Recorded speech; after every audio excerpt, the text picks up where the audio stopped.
What's up, guys? What a fucking day, huh? What a day. Do we have to refer to you as Mr. White now? You're CEO, not president. Do we have to change that up? No, it's all the same shit. Amazing night. I think you said best of the season. I mean, just give us your overall thoughts. It did seem like just every fight was incredible tonight. Yeah, I think that the first fight of the night set the tone. You know, when you see a fight like that and you're in the back watching, you're like, oh, shit. You know what I mean? That's why to be the main event, guys, that a ton of pressure. I mean, every fight tonight was awesome. Yeah, I don't even know what to say other than it was an amazing day. You mentioned it, the main event, Jaime. Like you said, it was impossible to live up to everything that was there. And giving him a contract, I mean, did you have any concerns or did you say, yeah, the guy deserves it? It was almost just like, how do I turn anybody down tonight? No, it's not. Listen, I'll turn people down in a minute. I think that this kid is 24 years old. He obviously looked like the more experienced fighter, fought a tough, durable kid, and looked good everywhere he went. You know what I mean? A couple of times I thought he had him hurt and, went to the ground with him. And I was like, oh, he's going to, but he beat the shit out of him on the ground. I mean, he literally was trying to finish him the whole time on the ground. Never once did that kid not try to finish that fight. And I thought he looked damn good doing it, especially for a kid that's only 24 years old. You know how I am with the younger guys. Maybe he needs more experience. I didn't think so. Thought that this kid grinded out a technical, impressive win. And if the rest of the show didn't fight like absolute maniacs tonight, that would have been a great fight. It looked more impressive at that point. Yeah. Does he need to change the tattoo on his neck? Are you going to get him to get that to a UFC? He could turn that F into a U. It wouldn't take too long. As you said, Jonathan, Brazilian heavyweight, massive KO. Easy call, right? I mean, Yep. Nothing to that. Everything was an easy call tonight. I mean, there was nothing about any performance tonight that didn't make me, and I gave Tanner his win money. Patricia got her win money. AJ's getting his win money. It was an amazing night. You mentioned all three of those getting win money. Did you consider any losers getting contracts tonight? Because we were kind of talking about that tonight. Some of those fights were so insane. No, I think that all of these kids are. This guy's not a kid. He's 31 years old. This Tanner guy, but he goes out and he gets another win. Definitely look at this kid. And again, he's a kid you would definitely bring in, if somebody fell out or something like that. You know what you're going to get with this kid. Tanner wants to win. This guy wants to win. I love people that show up and show you that they're here to win. You mentioned Jonathan's kickboxing record as well. It seems like we're getting a lot of kickboxers coming in lately. Do you credit that to Israel Adesanya and the success he had? Or why do you think we're seeing more of these former glory guys or former, that are saying, I want to do MMA now? Money. There's money. I mean, if you had to look at Israel Adesanya and say, wow, I've been in kickboxing for however many years and how much money have I made, then you look at Israel. Yeah. Stephen Wynn, you mentioned it, man. The guy was... Pereira, too. Pereira as well? Yeah. Stephen Wynn looked phenomenal. I mean, it said no-brainer. I want to ask you about the finish there because it was weird. It almost got finished at the end of the first round. Should have been finished at the end of the first round. You think so? 100%. That kid was hurt. You know what I mean? And I was freaking out a little bit. I was like, come on, ref. Stop this fight, man. It's just, the kid's face was, if that went a third round, that kid wouldn't have had a face. I mean, it was bad. So I think it was a late stoppage, but I'm glad he stopped it when he did. Nice. Just want to ask you a few outside tonight. Obviously, this was amazing. You had a busy morning as well, right? So I guess, can you talk about the significance of what happened today, the TKO group officially merging, all that? I mean, from your point of view, what's the significance of this new organization? Yeah, this kind of stuff I usually just, I'm just going to keep doing what I do, and we're going to do what we do at the UFC. And listen, at the end of the day, this is like one of the biggest mergers in the history of sports. We've been kicking ass for however many years now. The WWE is doing well. And I say this to you guys every year, but this just takes the whole sport and everything to a whole different level. And, I flew out to that thing last night and did it this morning. And it was actually really, really cool. It was cool to be a part of. And I'm excited about the future and what we're going to do. And I always am, regardless. But after this merger, we're so much more powerful than we were yesterday. Yeah. I read that Vince had worked into his contract that he's the executive chair until his death, resignation, or incapacity. I thought that was interesting. Did you get anything worked into your deal? I don't give a shit about that kind of stuff. You know what I mean? Even the CEO thing, it's a lateral move for me. I run everything that happens here. Everything that goes on here, I determine. So nothing has changed. It's just 3 letters instead of, but I'm the CEO and president of the UFC now. But nothing changes. We're just going to continue to kick ass like we do every single year. And for people, that are fighters or media or whoever is in, this just takes this whole thing to another level and so much bigger and so much more powerful. And when you think about all the things that I want to do before my time is up here, today made that a lot easier and a lot more doable, These PIs that we open, they're not cheap. They're very expensive to run, but I believe truly that they are the future of the sport. This is what's going to make the sport get bigger. Even if you train at a PI as a kid, we go into Africa, we go into Mexico City and other places that I want to do this. And you grow up as a kid training in one of these PIs around the world.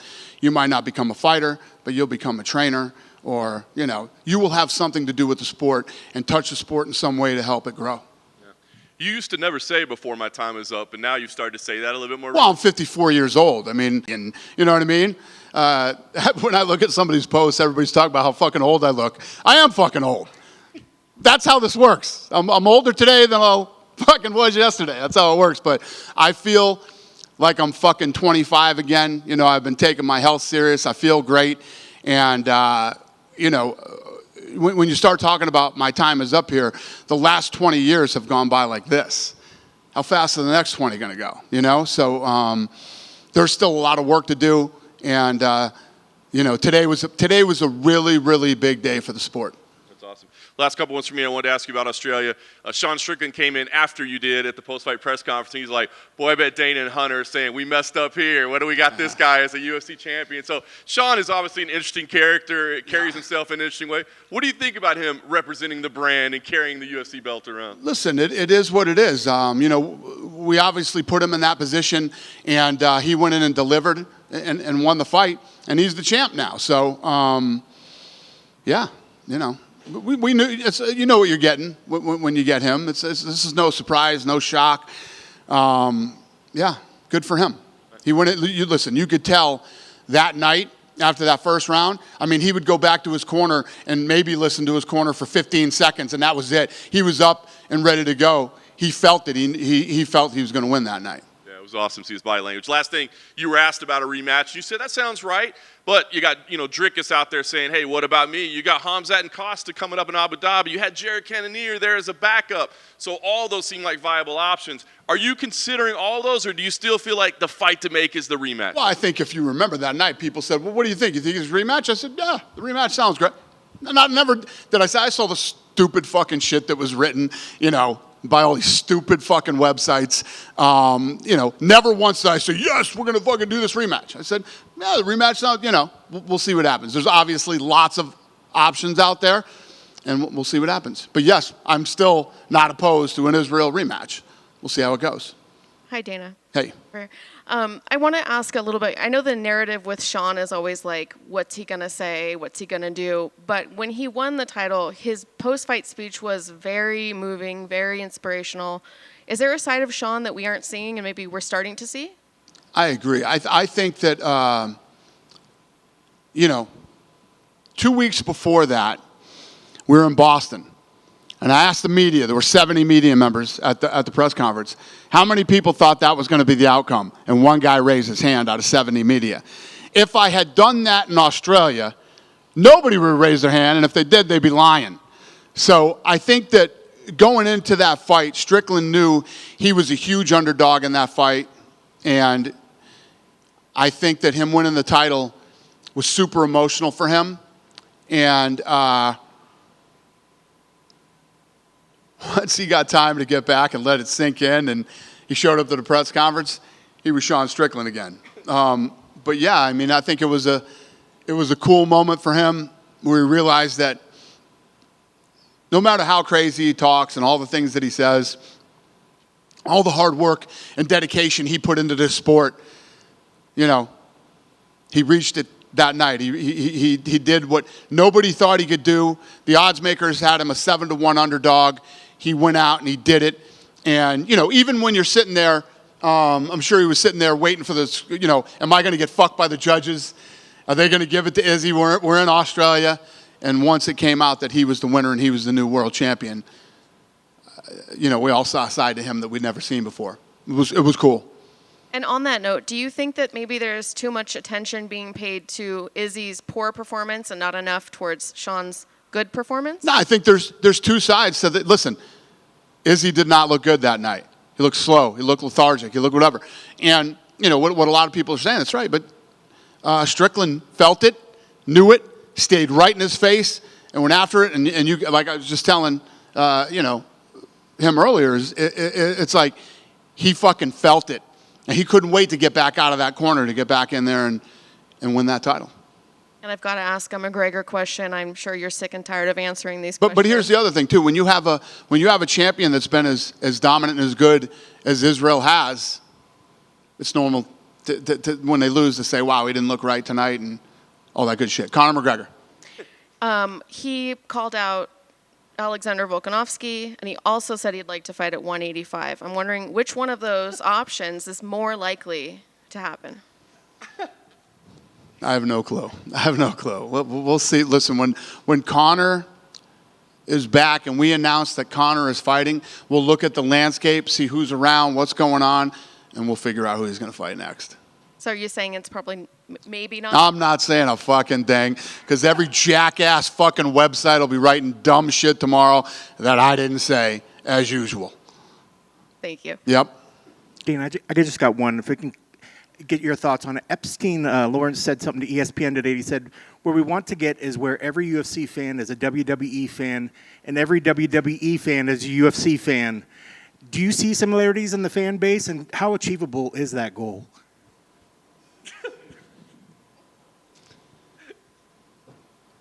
Lawrence, I love you. One of the dumbest statements of all time. Yeah, I don't know why he said that. I don't even know what to say to that. No. There's some crossover.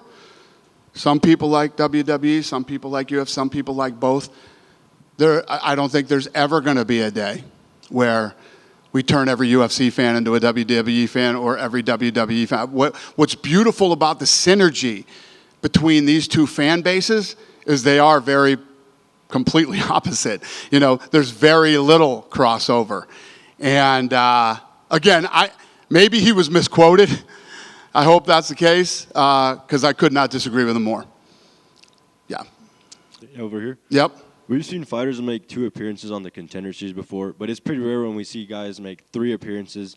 After seeing what Stephen Gwynn did tonight, what do you make of that? I mean, he overcame a bunch of struggles, I'm sure, to get to this point and finally get that UFC contract. You know, when you're, anything in life, but especially in sports, when you can overcome adversity and stay focused and keep your eye on the prize and what it is you want, and you're talented enough, you can be him tonight. So I love that stuff, and I'm really happy for him, and that's what this show is all about. Yeah, and I know you touched up on this a bit after the fights in Australia, but Laura Sanko made history at UFC 293, becoming the first female in the modern era to be part of the UFC pay-per-view commentary team. How was it like seeing the progress she has made throughout the years, and as she made her way up to this, and how was that achievement like for the Laura's a beast. So if you took what you just said about Steven and applied it to Laura, you know what I mean? She has worked so hard. I say this all the time.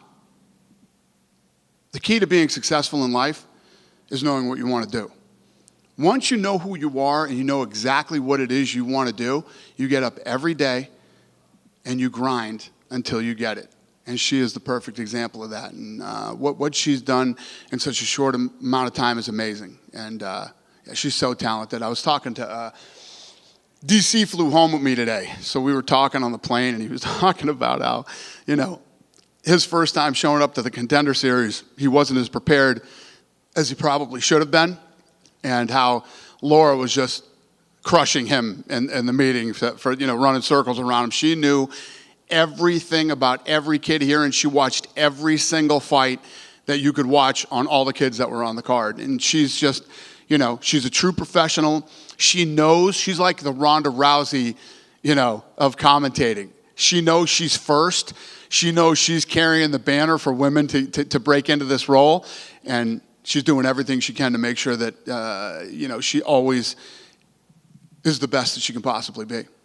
Would you say she's like one of the future stables of a UFC pay-per-view commentary team? Yeah, there's no doubt about it. She's an absolute pro and a beast. Awesome. And I had a question about UFC 295. I mean, looks like we're still waiting on that co-main update. Do you have an update on that? Yeah, I didn't get to do shit today. I got home and had a bunch of other stuff fly at me, so we didn't even get to do matchmaking today. So I barely got here on time. But, yeah, nothing yet. Do you think it's still looking like Edwards and Covington? Or? I don't know yet. I'll let you know as soon as I know. Thank you. If it was that easy, I'd just fucking announce it. Fair enough. Yeah. Dana, right over here. Dana, I was wondering, as a Vegas local, as someone who runs a sports company, I just wanted your reaction to what's going on. A lot of the casinos, you can't bet. A bunch of machines are down. Just what's your reaction to seeing it happen in the city? Oh, I didn't even know that. Why? What's wrong? Cyber attacks. Huh? Cyber attack? Yeah. On MGM? MGM. Yeah, like room keys not working, games not working. I had no idea. I've been kind of busy lately. I haven't been paying attention to other guys' businesses, but yeah, that's weird. And then I want to ask Alexa Grasso, obviously fighting this Saturday. She had talked about it. She hopes the Independence Day card becomes an annual thing. Obviously, fans are still hoping for an event in Mexico.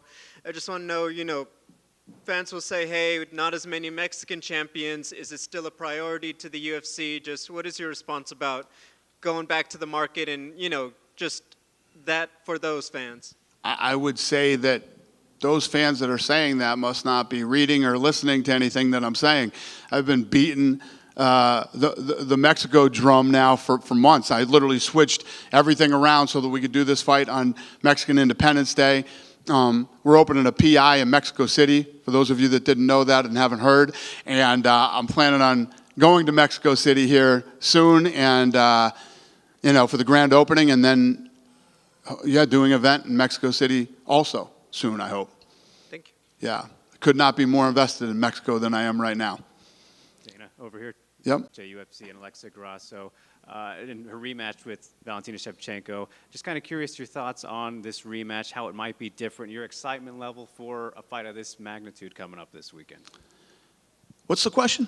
Just your thoughts on kind of the main event this week. Well, I love it. I made it. How different it might be. It's a very unique rematch. Valentina coming Yeah. from first loss, flyweight. You're talking about the number one pound-for-pound fighter in the world for females, the first ever female Mexican world champion, taking on one of the greatest female fighters ever, one of the greatest fighters of all time. She already beat her once, so the rematch is fucking awesome and very exciting for that division, and obviously very exciting for Mexico. Yeah, and I mean, I think it does speak a lot about the division, how far it's come in the last couple of years. It's maybe started off a little bit slow, but I'm curious where you would rank flyweight for the women right now amongst, the women's divisions you have. Do you think it's become the best one at this point? That what? The flyweight division for the women, if it's become the best out of the women's division? Yeah, I mean, there's so many good fights coming up in that division right now. I mean, realistically, if you look at all the divisions right now, there's some good fights. Okay, there's a lot of good stuff. We were just going through matchmaking. I said this recently, but and every year I go, holy shit, how are we going to beat this year? And then as we start planning out the end of the year, going into next year, it's like, here we go again. So, yeah, it's awesome. Definitely. And I just want to ask one thing about Power Slap, too, just because I know things are looking real good. You're really happy with it. But I'm curious, when you look ahead, like, you get all these detractors, people saying it sucks or whatever. Yeah. They said the same shit about the UFC, too. Well, that's why I'm curious, like, what exactly you see the longevity of Power Slap being? Yeah. This thing's so big, it's fucking bananas. I mean, I could throw so much shit at you on how I've never been a part of something so successful in such a short amount of time. And all the other stuff that we're working on right now, sanctioning. All these states are going to start opening up and sanctioning, and then we'll start taking it on the road and doing live gates. It's a global sport in 7 months. The numbers that we're pulling out of these other countries, we're working on season 2 right now, and we got some fun guys coming in from around the world for season 2. We're working on where we're doing season 3. The video game was the biggest, test that the company had ever done, and they do all the online video games, doing 60,000 downloads a day. Sponsorship off the charts, and the list goes on and on and on. It's actually been really fun for me. All right, cool. Thanks, Dana. Thanks. Hey, Dana. Hey. Yep. With the formation of TKO, Stephanie McMahon said last year that WWE was looking at boxing. You've dabbled with the idea before. Is there room in the organization for a boxing company? Yeah. Is it one you would create, or one that TKO would look to buy an existing company? I would create. Could you elaborate? Huh? Could you elaborate? No. With you've got a show on September 16th, like Mexican Independence Day and Cinco de Mayo are so closely associated with boxing and Mexican fighters and Floyd Mayweather. Can we see that going forward, where UFC is going head-to-head with boxing for these key dates in the calendar? Because TGB Promotions and Premier Boxing Champions did have that date at the T-Mobile Arena, but they've now gone to September 30th for the Canelo-Jamel Charlo event. Yeah, I mean, for the last however many years, sometimes we end up battling over the same dates, but it always works out. It's not like there's going to be any, listen, we go pretty much every Saturday. So we're going to run into other things. Sure. One more on Sean Strickland. It looked like he put out a video where he might have already broken the UFC belt and he was putting it back together with duct tape. Had you seen that? I have not. Plan on seeing lots of things over the next several months, though. Enjoy. Thank you. Dana, Yeah. can you share what you went back and talked with Casey Tanner and AJ Cunningham? Obviously, you gave them their win money, but can you share what you told them? Just respect, man. So much respect. And you know how I feel about this show. And you know how I feel about the matchmaking of this show. And when these guys show up and just do what these kids did tonight, it's fucking awesome. I thought tonight was the first night that I've ever walked up into the octagon during the Contender series. Apparently, Little Miss Know-It-All said it was the second time that I've done it. But, yeah, I love this shit. Love it. Sean Strickland's post-fight interview got 2.6 million views, which is one of the largest it's in quite some time. What do you think that is? Is it just people wondering what the hell he's going to say, or is it just the star power? 2.6 million views on what? On YouTube, his Sean Strickland's post-fight interview. His octagon interview. Yeah. Let me tell you this. So on Instagram, I have 8.3 million followers. Me wrapping the belt on him did 16 million views. Yeah, so DC was telling me on the flight back, he did interviews with him on his YouTube channel, and it was the biggest he's ever done or something like that. And yeah, if you saw, there was a lot of hype around Strickland early. He lost a couple, hype kind of died down, he came back, and he won the world title, and people are fascinated again. Do you think it's just people are wondering what the hell is going to come out of his mouth, or is it star power? I don't know. I just think I think people love an underdog. He was such a big underdog in that fight. He came out and won, and like she was saying earlier, people are like, "Oh, don't take away the fact that Strickland won the fight," and yeah, good for him. I love that shit. I love the support he's getting. It's great. Were you surprised that Israel Adesanya didn't speak at the press conference? He came in, said something, and then dipped? Yeah, so I asked him, I told you guys that night, I asked him in the octagon, I said, "You okay?" He said, "I'll talk to you later." I bumped into him in the back, and he told me about as much as he told you. So, yeah, it was strange. And then finally, was there any communication to try and get Cain Velasquez at the event this weekend? Was there any what? Was there any communication of trying to get Cain Velasquez at the Noche UFC event this weekend? I don't think so. Kane was in town. We just shot something recently, and he was here. I don't know if he's still here. Or, yeah, I have no idea. Thank you. Yeah. Well, UFC Noche. Well, look who flew in for the why not, Contender right? Series. Yeah, I'm actually leaving right afterwards. Oh, yeah. For tonight. In terms of UFC Noche, is that going to be an annual event? Like, are you going to book the arena every year for that particular date? Well, the question is, do we continue to do that date? Do we do Cinco de Mayo? Do we bounce around? I don't know yet. This is our first one. We'll see how this year plays out as far as Mexico goes, and I don't know. We'll go from there. Have you heard anything in terms of people coming in for the event from Mexico? Have I heard that people? Like in terms of the numbers, is it going to be a massive amount of people that are coming in specifically for the event? I have no idea. I would assume that there are lots of Mexicans coming to the event on the Yeah, I would imagine. I don't have a tally of how many are coming over to see the fight, though. You guys keep good metrics. And last one for you. You mentioned kickboxing and kickboxers coming over to do MMA because there's more money and more lucrative. Every time you come up with, doing boxing events, why not just go right into kickboxing? There seems to be much less of a barrier of entry here in North America.